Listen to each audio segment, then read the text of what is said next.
Look, now I know a lot of y'all are upset about Nintendo. You want Nintendo to fail. Maybe the Nintendo ninjas came inside your house and they ate all of your homework one time and you couldn't turn in that homework project. Well, either way, how you feel about Nintendo, the fact of the matter is that Nintendo Switch 2 is going to be a highly successful console. Regardless of what you're seeing across the internet, on X or whatever, from disgruntled individuals who will love to talk about how much they despise Nintendo and how much these Nintendo ninjas have ruined their lives. The fact of the matter is that Nintendo Switch is going to be a highly successful console, plain and simple. And let me tell you why. I'm going to dive into some things here and really just kind of lay it out for you so that way you fully understand just where Nintendo is at and just how large over the scale it is against its competitors and why Nintendo has been around for 100+ years and is the most innovative gaming company for the entire industry. But first, be sure to like, subscribe. It helps out tremendously. Thank you. So if you're not aware, the Nintendo Switch 2 will be released June 5th, 2025. These are the dates that you see here for the experience host cities. As you can see across the world, they're experiencing all these things where you can go and test the system out. So we've been seeing a lot of things uncovered about it over the recent days, really diving into it. People testing, how strong the magnetic Joy-Con is to the system. People getting a hands-on experience with Mario Kart World, and so and so. They're really just kind of seeing, and the more of the stuff that's released, the more that we're seeing, yeah, this looks pretty fun. This looks pretty great, as to be expected. Anyone in the right mind knows that Nintendo Switch 2 was going to be a highly successful console. Now, if you're wondering first and foremost about, the specs here, which a lot of people probably are, they have the specs listed over here on the website. So as you can see here in the specs here, a lot of people are probably looking at the GPU, which is made by Nvdia, and you're seeing the storage here, 256, but you're also looking at things that they have, such as the mouse Joy-Con.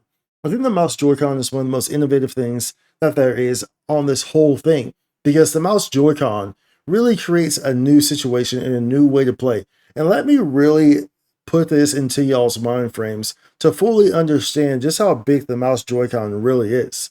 Because the mouse Joy-Con, think about like FPS games. Thinking about anything where you're sorting like inventory. All these things and more. All these things can really be captivated and captured by this mouse Joy-Con. So and then you might be like, well, everything has a mouse. Well, the PlayStation has a mouse option. The Xbox has a mouse option. Dude, okay. You have to look at it logically like this, y'all. Everyone has this mouse on the Joy-Con. This is not an extra accessory. You don't need to have a specific Bluetooth mouse. No, everyone has this mouse by default by owning a Nintendo Switch 2. And not only can this be used on a table, it can also be used on your lap.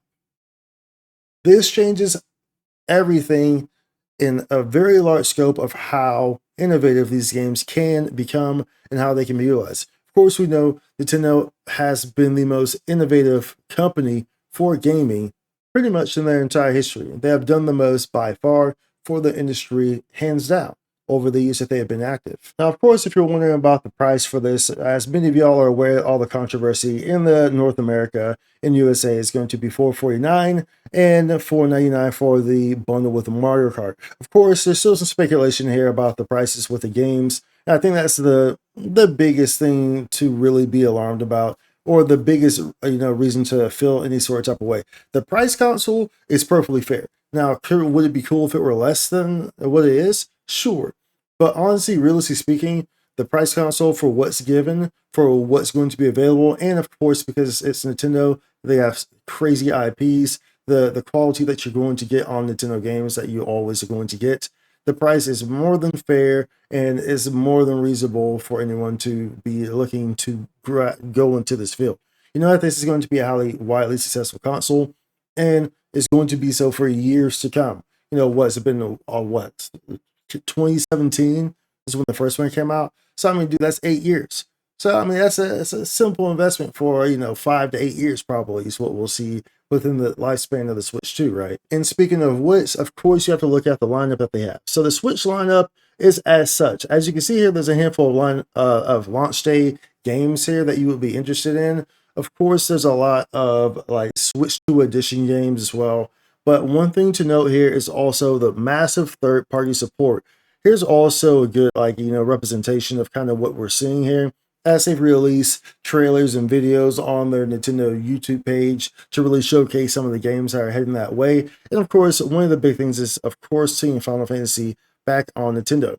Now, let me just put this into perspective, because seeing games like Final Fantasy, seeing games like Elden Ring come onto the Nintendo consoles really sets in stone that Switch 2 is going to just override everything. The only thing that held the Switch back was the lack of third-party support. That was it. Now that that third-party support is here, the Switch 2 is pretty much unbeatable. I've always said this. I've always said that there's really only, as a gamer, there's really only two things that you need. You need a Nintendo console, you need a PC. You need a Nintendo console because the fact of the matter is that you cannot replicate the Nintendo experience anywhere besides a Nintendo console. They do that intentionally. They're innovative. They have different gimmicks and all this stuff. You look at the Wii, you have the little wand, the handheld, whatever. You look at the Wii U, you have the two screens that you interact with. You look at the 3DS, you have the two screens that you interact with. They're the first to have the touch screen on that thing. You look at the Switch, you have the Joy-Cons with that. They constantly innovating. You go way back. You look at all the innovations that they had, and we'll touch on that here in a second. But you look at all the innovations that they had, and you really only get the Nintendo's playing experience on a Nintendo console. Now, sure, you can be one of those pirate people who likes to be well, I can just play it on my Steam Deck. I can just, emulate it or whatever. Yeah, you can, and you always miss out on the experience by doing so, because Nintendo games are meant to be played on those consoles. They're always very innovative in how they operate. Plain and simple, they are. They're always very innovative in how they operate. And of course, there's always these gimmicks that these consoles have, like Switch being able to play on the fly in handheld mode. You know what I'm saying? You can't do these things. And there's always these little specific things that apply to these games in that regard. So I always say, as a gamer, there's two things that you need: is a Nintendo console and a PC console. Because the PC, because Microsoft games and Sony games generally come out, the ones that you want generally come out on PC anyway. Whereas the Nintendo games do not. You can't do, you gotta get that Zelda game. You gotta get that new Zelda. You gotta get that new Mario. Yeah, these are things that do not come out on PC, and they won't. They never will. Plain and simple, period. And they never should. Nintendo has been around for 100 years plus for a reason. They've been around since the 1800s. And most certainly, they will keep it that way, without a doubt. But as you can see here, there's a long list of lineup games that they have coming for us. And of course, you have highly anticipated games further down the line, like Metroid Prime, as well. It's going to be getting released. So these are high want games that people are really looking forward to. Of course, you have the Switch 2 editions of games, which gets upgrades. Some of them get, story upgrades, gameplay upgrades. But as we've seen more and more of these videos be released of these games, you see how high quality the Switch 2 is looking. And if you're wondering kind of about the graphics, it does operate in 4K, and it also operates in everything under 4K. So it can be 120 FPS or lower. So 120 FPS is massive, especially for a Nintendo console, especially in an era where we were like, well, we want the third-party games for the Switch. That's what kind of hurt it. So the Switch 2 can handle all that.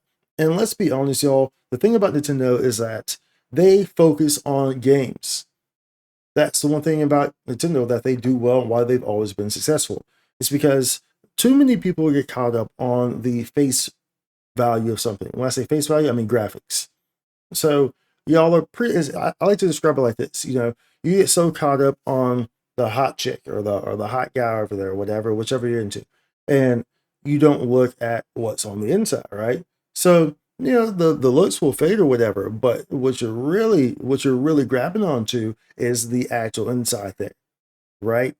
That's what it's supposed to be anyway. I guess some of y'all are super shallow, but but it's the same way for these games, for these Nintendo games, because you have to wonder why. How is Nintendo so successful, yet they always have the lesser, weaker graphics? It's because they know what their product is. They're focusing on gamers. They're focusing on the gameplay. They're focusing on the feeling that you get when you play their games. That's what gamers ultimately want. Now, sure, we want a game that looks nice too, so, but I will gladly take the 2D game that is, high quality and, really good system, battle system or whatever, or whatever type of system they have in the game. Feels good to play, has a nice story, whatever, music. I'll gladly take that game over the super high quality game that is just looks good but plays like booty cheeks. And we have definitely seen some examples of those in recent memory. Not going to list out any names, but there you probably know the ones I'm probably referring to. Really, really good looking games that were more or less empty. But Nintendo does not do this. And that's why Nintendo has stayed successful for so long. And people know this. People know this that when you're buying a Nintendo product, when you're buying these Nintendo consoles, you get access to these types of gaming experiences. And that's why people love Nintendo, quite frankly. That's why people love Nintendo. Because you know that you're going to get this experience. And also, Nintendo is for everybody. They targets you start in a family. It targets your little kids. You have a grandpa or grandpa. It targets them as well. It targets the middle age. Targets the high schoolers. Targets the college kids. It targets everyone. Everyone can play. Everyone has something to play on Nintendo. It's always an experience that can be gathered around for a whole group. Whereas a lot of times, Sony and especially Microsoft, very much attack just like a simple, straightforward demographic, more so with Microsoft than with Sony. Hence why Microsoft is. I hope they don't make another console because they need to just focus on software at this point because Xbox has been done for about a decade now, probably since 360. Let's be completely honest. But that's another news for another day. This is further reinforced by a former Sony executive stating, commenting on the price of the Nintendo Switch games, talking about, Nintendo can charge that much because it's Nintendo IP. So you'll pay that much for, a Mario game, for a Zelda game. And realistically speaking, while I don't necessarily agree with the $80 price tag on Mario Kart World, these other games are going to be less than that. And that being said, if they can get away with charging that much on a game, it would be Mario Kart. It would be the new Zelda. Reasonably speaking, people will pay in a new 3D Mario platformer. People will pay that price for those games.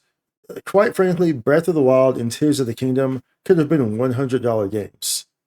Those games are that good. And you know that you're going to get that quality when it comes to Nintendo main IPs, especially. You know that you're going to get that quality. So Nintendo has this product where they can get away with stuff like this. Now, should they? There's a whole thought process here, and of course, you have to understand that, technically speaking, games should be priced higher than they are now because of inflation. They should be around $120 per game if you scale inflation from what it was in the 1990s, 1980s to what it is now. Yeah, they should be about $120, $130 per game. So technically speaking, game prices are reasonable. And while $80 may seem a lot, and it is a lot, quite frankly, not all the games are going to be priced like this. And they have openly stated this. So that's not really something that we should really be concerned about on a large scale here in regards to the Nintendo Switch 2. Now, to recycle back to what I was talking about with innovations with Nintendo. So I really want to break it down for a lot of y'all who may not fully understand just how much Nintendo has contributed to the gaming world, to the video gaming world. So many of y'all just really don't understand just how much impact Nintendo has made. Maybe y'all are too young to know, or maybe, don't get me wrong, I'm not old. I'm not this old for a lot of this stuff either. But maybe you're just not aware, So I really wanted to kind of dive in here. I saw this article, so it kind of puts everything together for me, so that way I don't have to, so that way I can show y'all instead of just talking about it. I know it off the top of my head, but this article is actually perfect timing. That really shows y'all some of the innovations that Nintendo has contributed for the gaming world that completely changed everything. And this is what Nintendo does. This is why Nintendo is successful. Nintendo has been around since the 1800s. This is why Nintendo has contributed much more than any other company in any way, shape, or form to the gaming sphere. So the first thing here is Game & Watch 1980. Now, what this is talking about here is the D-pad. Nintendo introduced the infamous D-pad. Yes, the D-pad was sparked on a Nintendo console. Nintendo brought the D-pad to life. Nintendo put D-pad on the map for games. We still use the D-pad to this day. This is absolutely huge. This is the D-pad. And you scroll down here, and one thing that they talk about here, which you may not like them for, but they did start this, is exclusivity. So Nintendo was the first person to really start exclusivity. As you can see here, this talks about Mario Bros. And Donkey Kong. This is, why they have such iconic IPs as well. So while this you might be upset about, this is also, we're used to this. We have these strong IPs from all these companies like Halo or whatnot. I did Halo 1, Halo 2, Halo 3. Those are some of like the craziest, best memories ever. That but Nintendo was the originator of bringing these exclusivities to these gaming consoles. You should also note here that they are talking about how the NES helped to overcome the global video game crash back in 1983, which helped pave the way to allow us to have video games the way that we do now. Now, if you want to go down here to something more current, more that you might be a bit more familiar with, is the N64. And we're probably starting to get to the realm of things that you might know at this point. This one is pretty iconic because the N64 introduced the analog stick. Yes, the analog stick that you use on virtually everything that every game console has some sort of version of in today's time. The analog stick was introduced on the N64. All these things we still use, the analog stick, the D-pad, everything is still being used to this day because Nintendo takes these leaps, they take these jumps. Sometimes it works, sometimes it doesn't, sometimes it's like the Wii U. Don't get me wrong, the Wii U had some great games on it, such as the recently ported Xenoblade Chronicles X that Switch got. But, of course, many people didn't play because it was on the Wii U. But many of these things are innovations that the industry still uses to a standard today. Then you look at the Nintendo DS, which was obviously widely popular. Nintendo DS first introduced these double screens. And they also introduced, of course, the NDS had a touchscreen as well. While the stylus was not widely, taken away with other companies, and many other companies didn't use the stylus like this did, they did implement double screens or whatnot, things of the sort. But Nintendo DS was the first to really contribute in that factor. Then, of course, in very recent memory, most of you remember this, is of course the Nintendo Wii. Nintendo Wii changed everything. Nintendo Wii was everywhere. Nintendo Wii was in your mom's chair, maybe even your mom's hair. You could find Nintendo Wii over there, up in the sky, in the sea. Nintendo Wii, you could find it in a tree. Sorry, I don't know, the nursery rhymes just came out. But Nintendo Wii was literally everywhere. They're using these things in hospitals, using these things everywhere. Everyone had a Wii.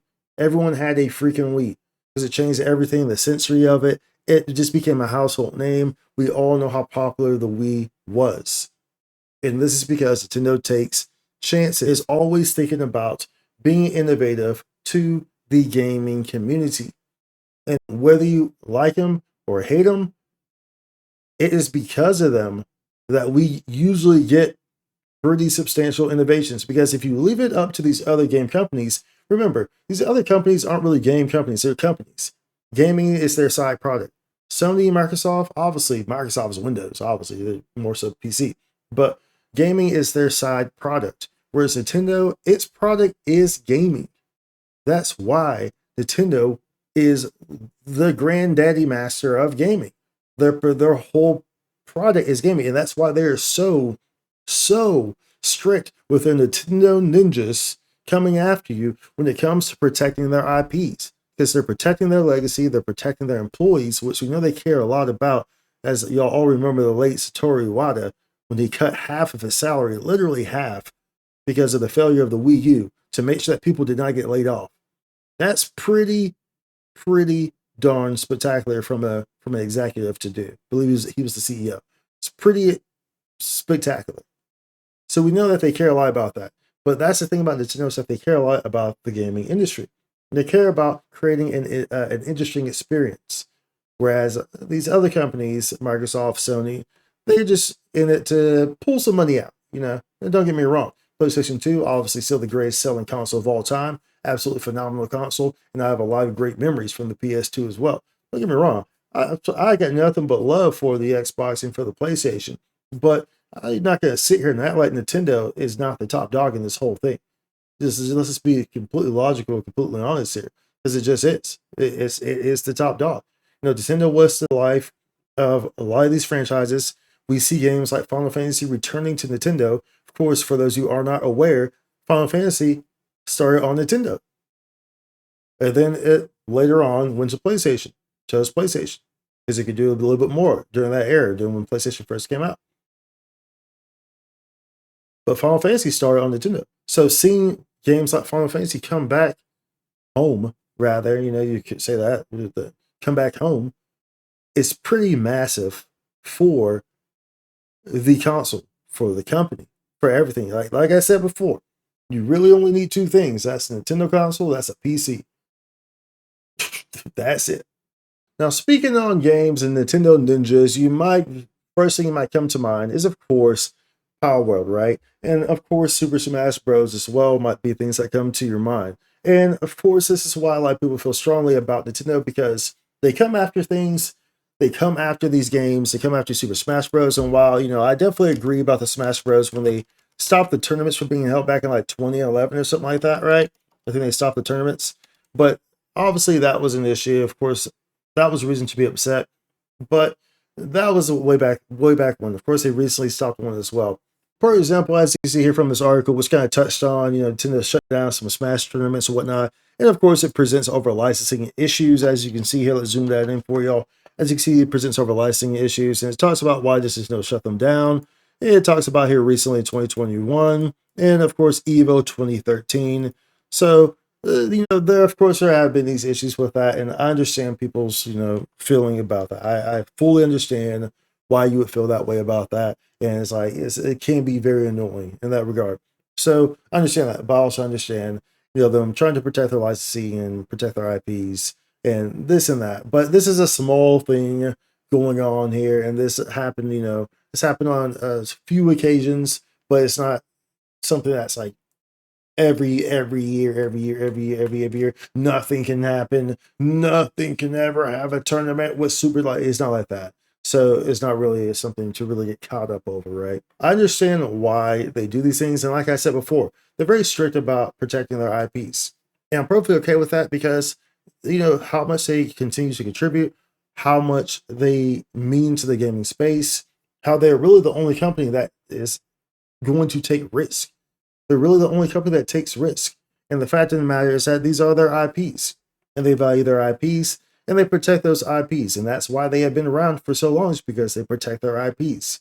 They protect their companies. They don't want you going out and making emulators and then emulating a Zelda game, and it drops a week before or weeks before it releases, and you end up having millions of people playing the game before the game is even released.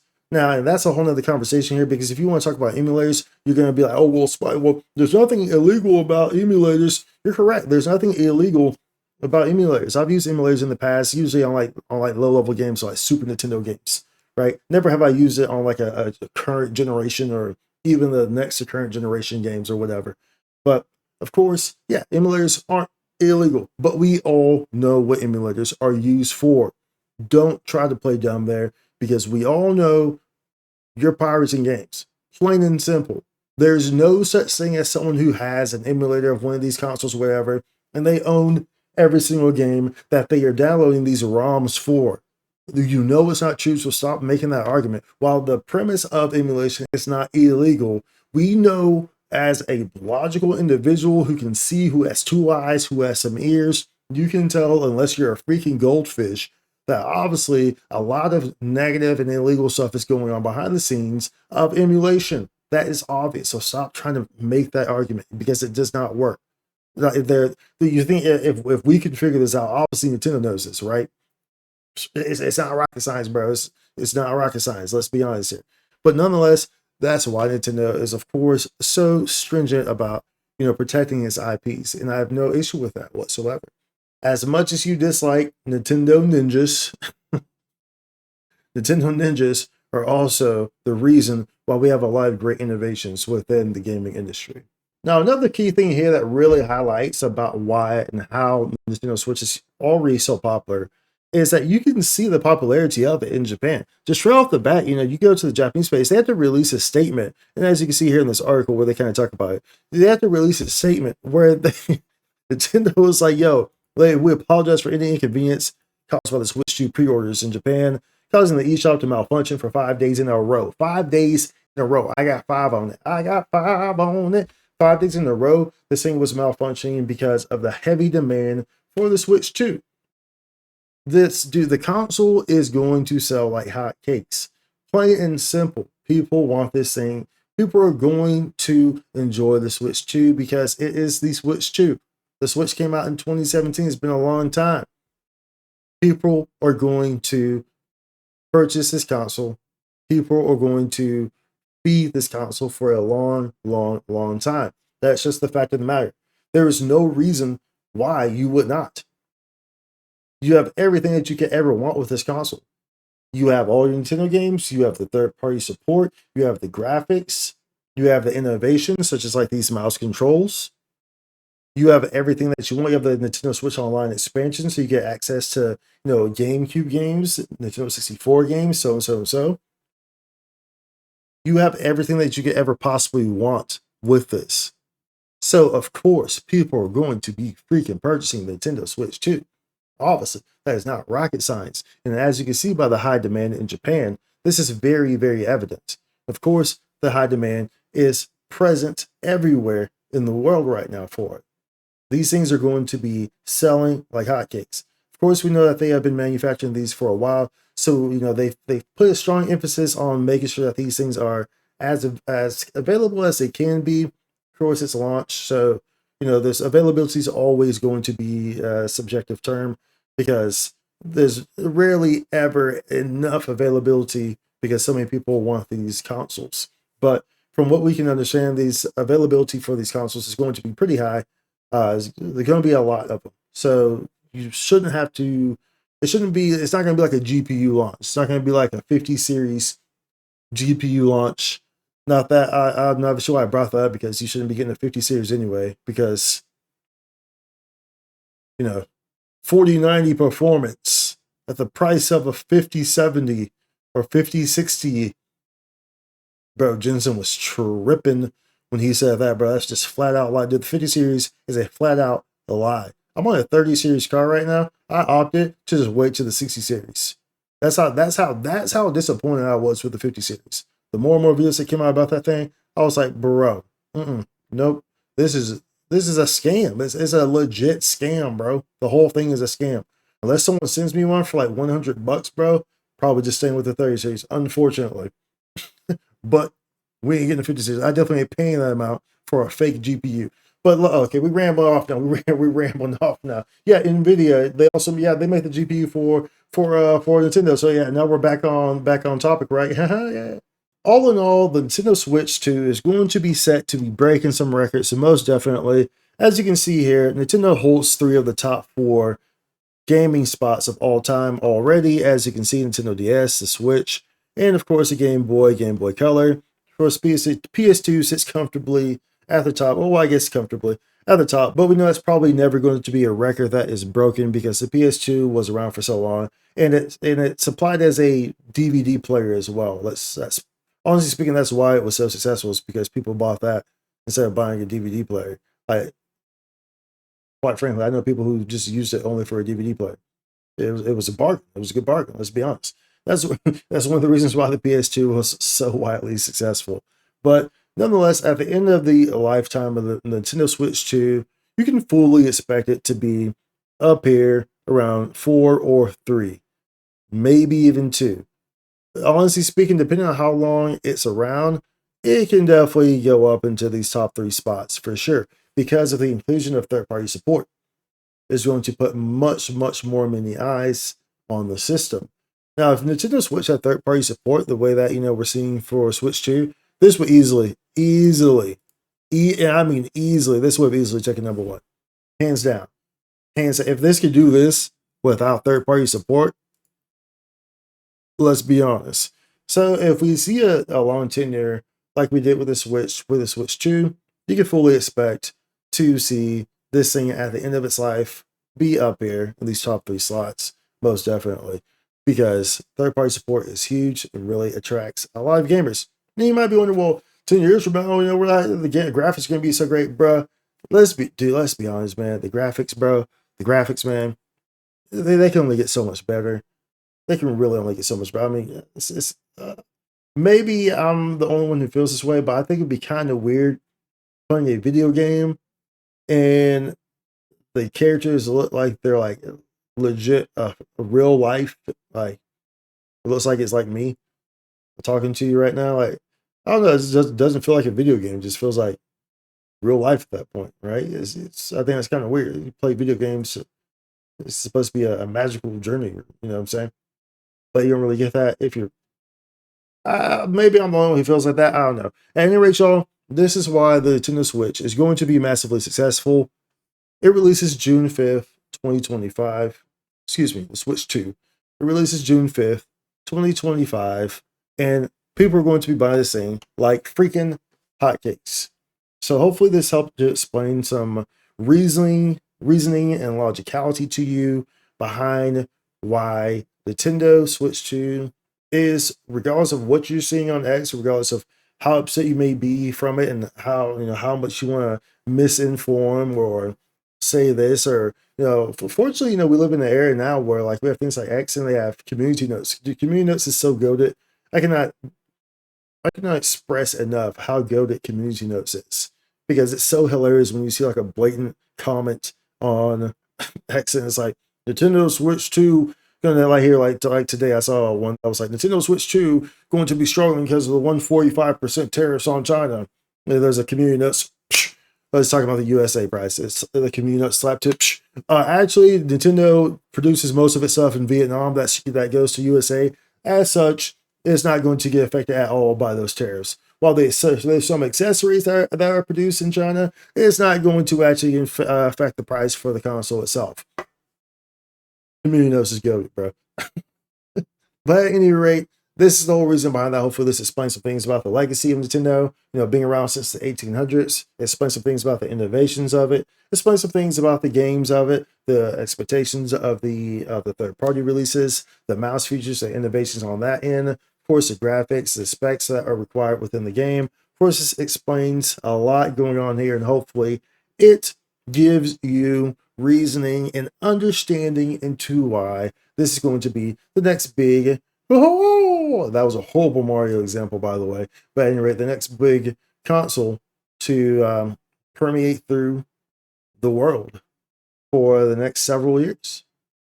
At any rate, be sure to like, subscribe, comment down below. Let me know what you think. Let me know what games you're looking forward to. Let me know how you're feeling about the whole situation, the launch. Let me know how you're feeling about the new mouse controls on the Joy-Con. Let me know everything here that you're kind of thinking about and concerning to Switch 2. I'm really interested to hear. So be sure to like, subscribe, comment down below. I'll see you in the next one. Much love. Out. Spikesu content.